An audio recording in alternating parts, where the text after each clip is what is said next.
Welcome to Black Book TV, where we spotlight Houston's best black-owned businesses. I just want to see black businesses do well. That's it. Yeah.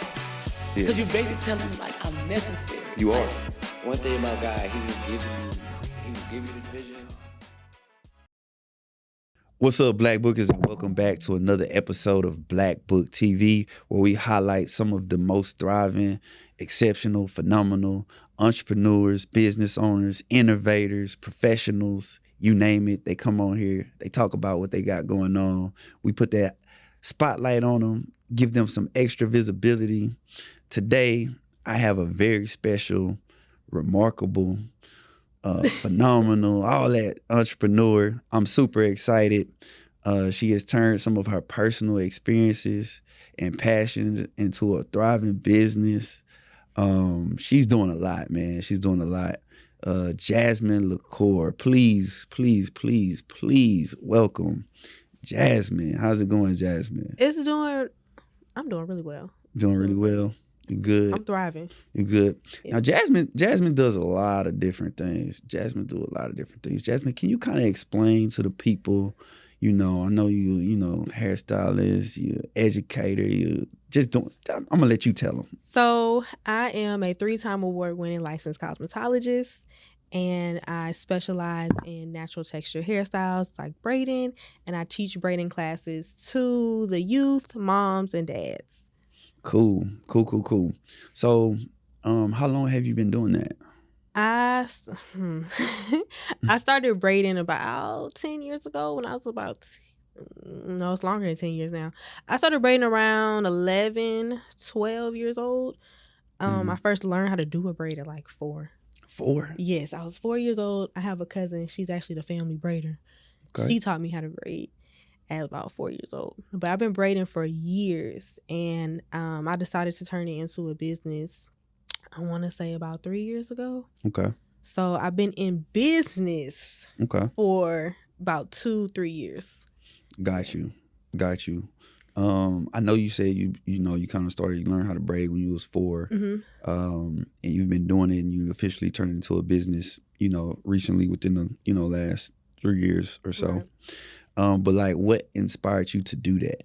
So during my younger years growing up, I went through some physical and sexual abuse, and it caused me to feel very unpretty on the outside and the inside. So what I noticed growing up was what made me feel beautiful again was when I would go to the store, go pick out my hair, whether it be pink, red, whatever color, brown, blonde, whatever color I felt like being that day. When I took those colors home and I braided my hair up, twisted it, and did my own creative style, I felt like me again. I felt beautiful again. And I felt like all of those things were washed away and they were gone. So me feeling that, feeling, it inspired me to let women feel that same experience. Like I wanted to share that feeling with other people because it was so good. And it was something that I didn't experience ever until I got that hairstyle, that new feeling, that new me. It was so dope. I was like, I gotta share this with the world. So it inspired me to start sharing and doing other people's hair, and eventually after having my first child, it led me to turn it into a business because I needed money. So at first I wasn't doing it for the money, but Got you. It did inspire me, like, hey, take your gift and turn it into something. Yeah. And take care of you and this baby. Yeah. No, for sure. I mean, we entrepreneurs, we know we gotta hustle, we gotta get it.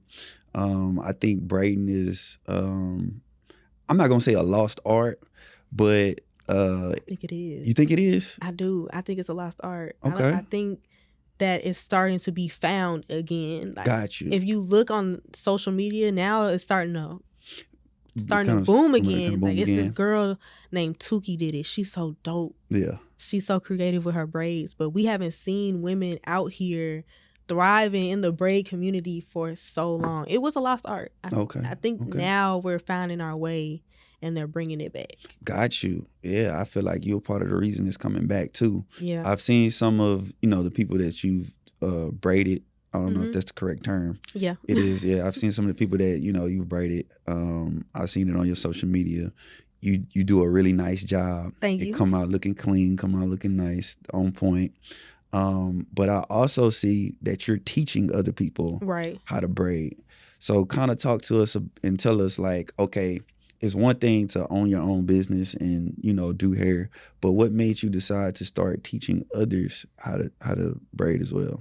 Going deep, what really inspired me to teach others was I went through a really dark path a long time ago.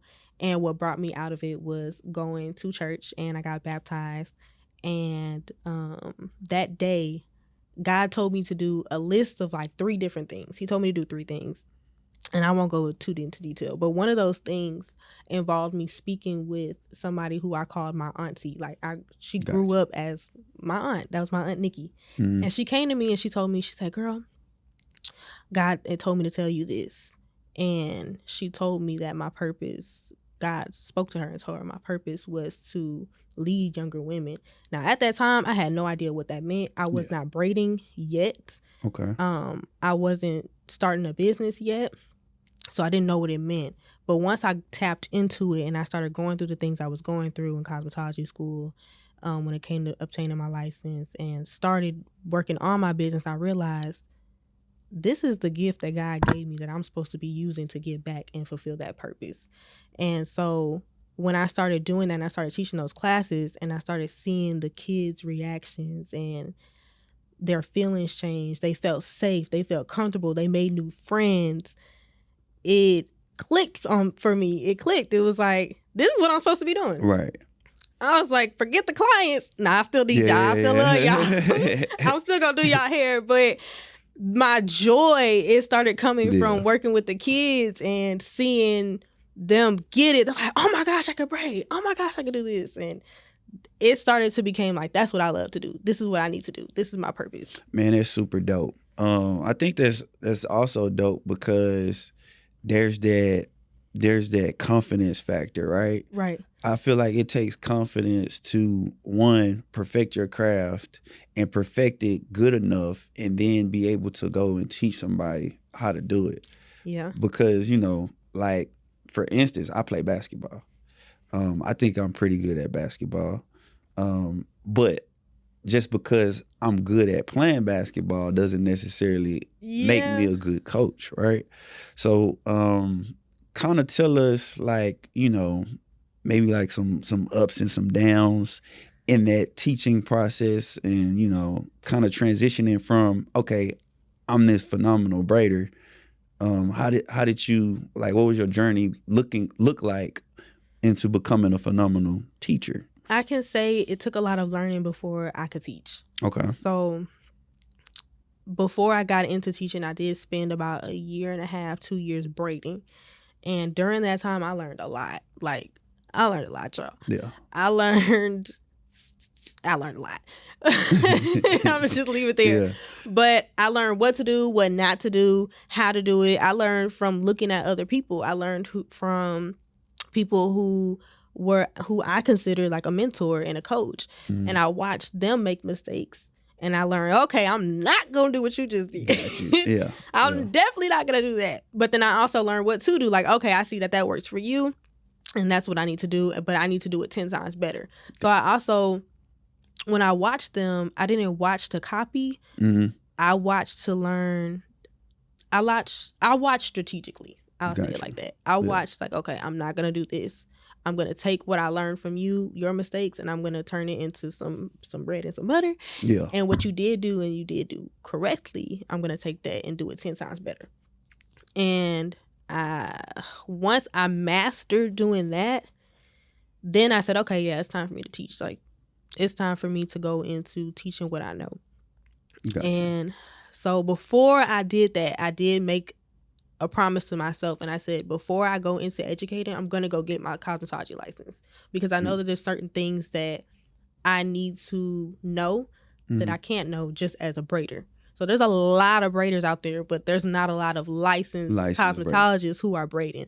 So I took it the extra step and said, let me go get my license. So after I got my license, then I started implementing educational classes and teaching. And when I saw that my director over the school that I went to, when she said go for it, I was like, yeah, that's my green light. Got you. Man, I took away two important things. One, the first thing I took away is a smart person learns from their own mistakes. Yeah. But a wise person learns from the mistakes of others.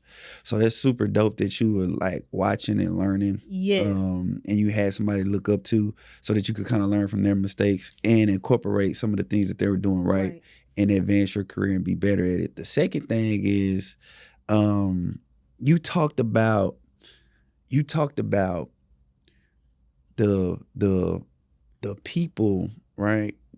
That you're the young ladies that you're mentoring, right?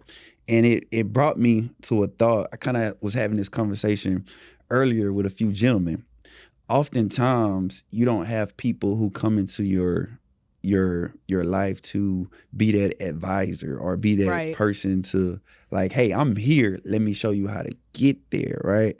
And I think that's become a lost art, especially with the baby boomers, you know, the gatekeepers. It's more so pay me and I'm going to give you a tenth of what you need to know. Right.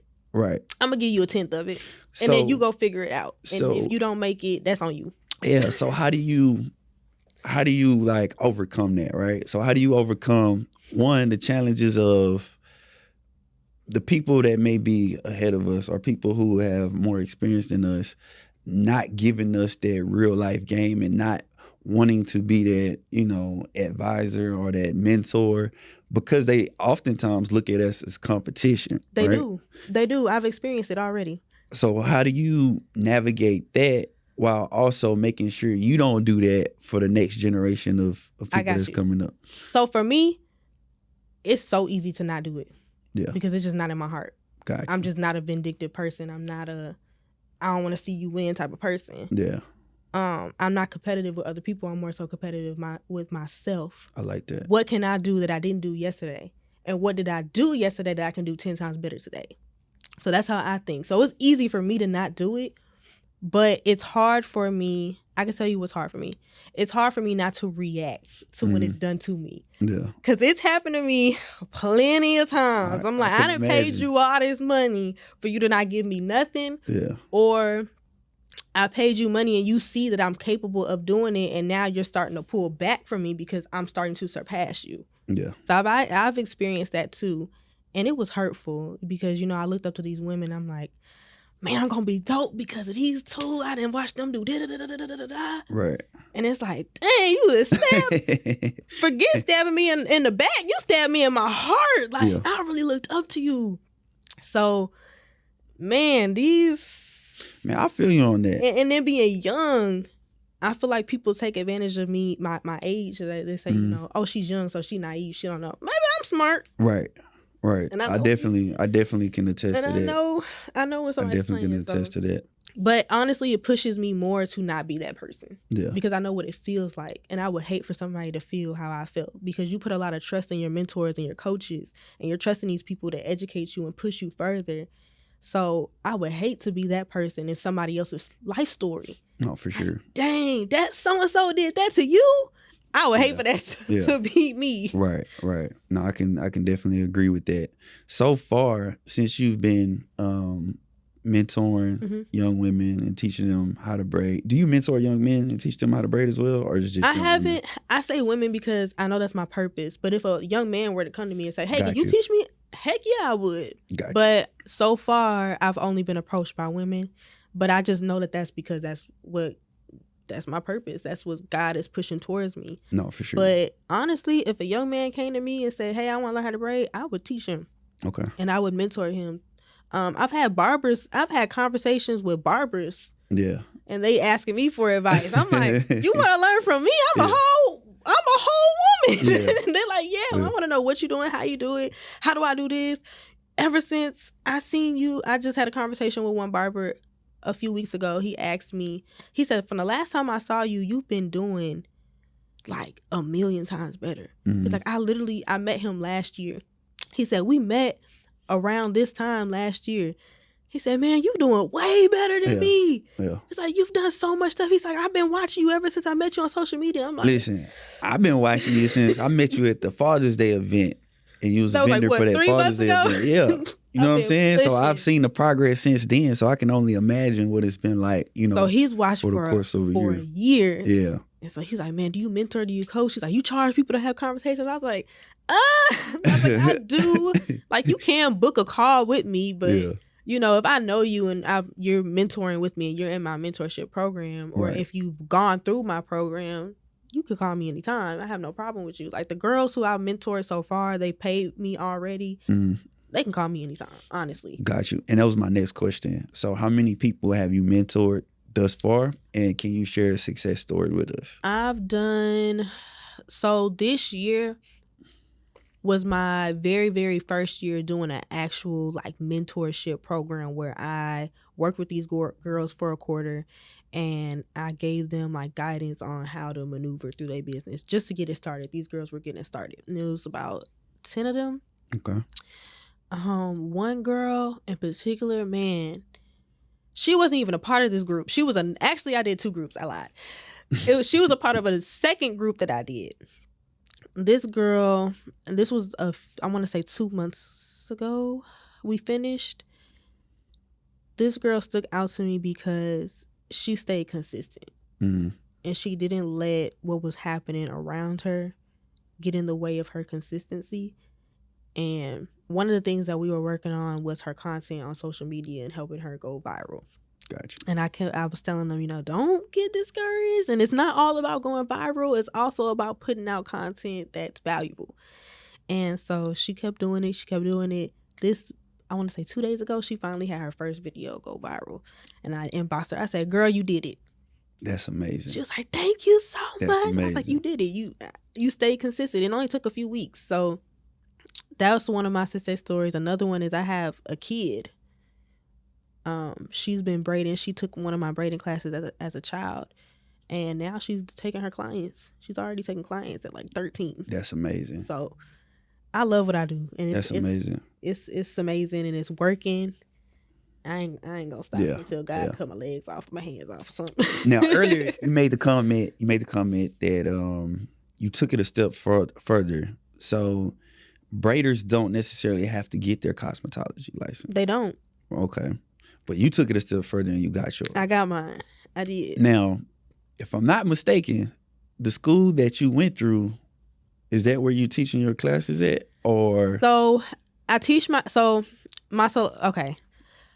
I partner with one of Houston's largest beauty supplies to open my salon, and I do my classes there. Got you. But the school that I graduated from is called Ogle, and I went to the Willowbrook 59 campus. Okay. And I go back and I give back and I teach classes there occasionally during something they call Flex Week. And it's like a free week where they get to learn anything. And I'm always signing up. I'm like, hey, I want to come back. I want to come back. I want to come back. They tired of me at this point. They tired of me, but they love me. Yeah. They're like, man, Jazz coming back every Flex Week. Sure am. Yeah. So I go back and I teach. And recently what I did was I taught a stitch braiding class and I certified all the students who took the class. And it was dope. It was fun. They got to ask me all the questions. Some of those students came back and saw me at Braider Brothers, but in particularly some instructors and the regional director over the school, not the director over the school campus, the regional director over all the Texas campuses. Oh, wow. She came and supported me at Braider Brothers this year. So, but yeah, I go back to the school and I teach classes there. That's awesome. That's part of me giving back, and it's free. I don't go back and charge the school. I don't ask them for money. It's just one of my ways of giving back to the cos girls, because there's a lot that you don't learn in cosmetology school. Yeah, I think that's super important too, especially having a mentor with lived experience. Like, hey, I've been where you are right now, and for them to be able to see that, especially on a consistent basis, right? That's like extremely important. So I'll definitely want to give you your kudos. Thank you. You know what I mean? Keep up the good work. Keep doing your thing. Earlier when we was doing the introduction, you mentioned that you've been an award recipient of several different awards. Yeah. Can you kind of talk about that? Like, how did that make you feel, being that you keep accomplishing all of these great things? I will say this. When I was in cosmetology school, I went through hell and back, like hell and high water. Mm. And I was in my car. I called my mom and I was crying. I was like, Mom, I can't do this no more. I was like, everything's attacking me from front ways, back ways, sideways. Every time I take a step forward, something knocking me back 10 steps back. And she's like, Jazmine, she said, let me tell you something. It was the mom and her that got out. She was like, because my child ain't going to be feeling like this. So she goes, let me tell you something. And at first I thought she was mad. I was like, I don't like that tone. She said, for one, you're a child of God, you're a woman of God. Mm-hmm. And she said, I'm going to tell you something. She said, your gifts will make room for you and bring you before great men. And it's actually a scripture in the Bible. Don't ask me which one. Yeah. Just type it in Google and look it up. But that is something that she told me in that moment. Wow. And she was like, wipe your tears off your face and keep going. Shortly after that, that same day, I was in a competition. I joined the competition the same day. Placed in it, won an award. And I won the next 2 awards after that. And so every time I won another one, I was like, my mom was right. Like, what she told me was correct. And it actually pushed me more towards God. I was like, man. I was like, God, you really up to something with me, aren't you?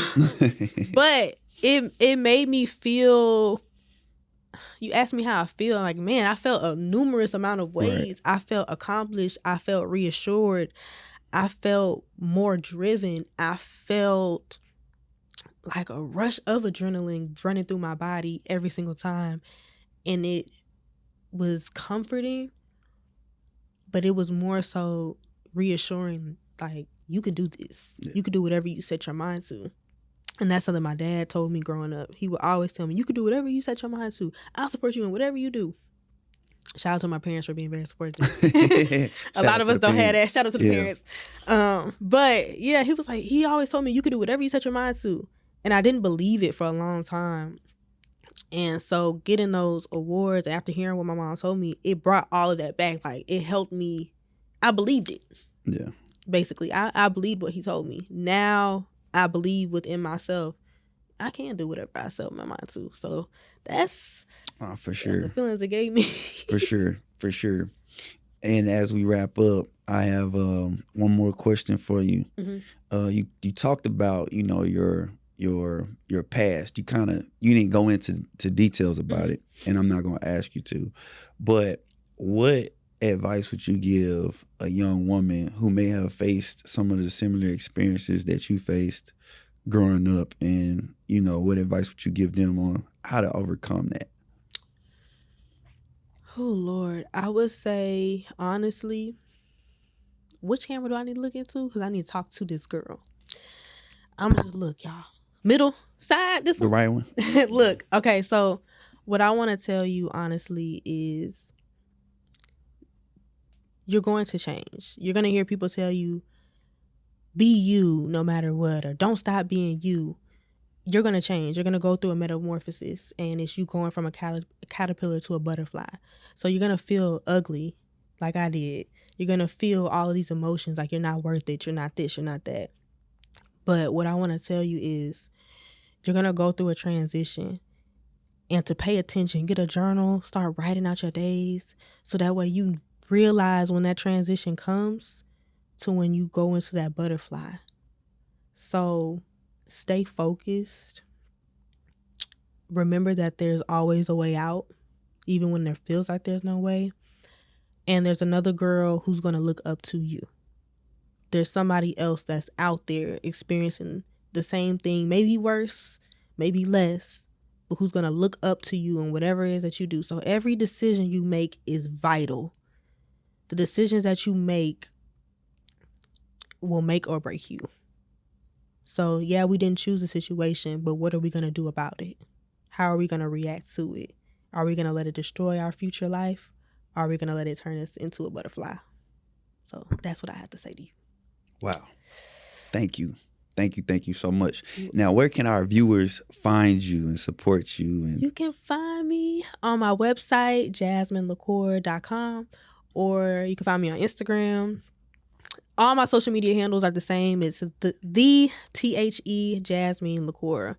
So JAZMINELACOUR, because nobody knows how to spell my name. But that's how you spell it. Got you. Well, thank you so much, Jazz. It's been a pleasure having you on Black Book TV. Man, you know I always we appreciate you.